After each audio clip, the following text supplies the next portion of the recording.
ఒక సినిమాలో పాట ఉండేదండి, పూరిల్లైనా పర్వాలేదు ప్రేముంటే చాలు, పరమాన్నాలు అక్కర్లేదు నీళ్లుంటే చాలు అని. ఈ మధ్య వింటున్నప్పుడు అనిపించింది, అంటే టీనేజ్లో ఉన్నప్పుడు, ప్రేమలో ఉన్నప్పుడు ఇలాంటి వినటానికి బాగానే ఉంటాయి, కానీ నిజంగా పెళ్ళిలో సక్సెస్ అవ్వాలన్నా, పెళ్ళిని అర్థం చేసుకోవాలన్నా, లాంగ్ టర్మ్ కలిసి ఉండాలన్నా చాలా కావాలండి.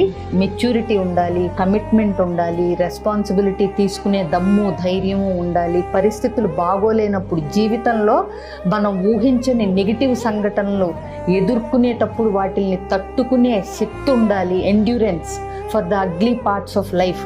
ఇవేమీ లేకుండా పూరిళ్ళైనా పర్లేదు, పరమాన్నం లేకపోయినా నీళ్లున్నా పర్లేదు అనేది గనక నమ్మి పెళ్ళిళ్ళు చేసుకుంటే మాత్రం ఖచ్చితంగా పెళ్ళికి అవి సరిపోవనేది అందరూ తెలుసుకోవాలండి. పెళ్ళికి ఏం కావాలి అనేది తెలుసుకుని ముందడిగేయండి. Thank you.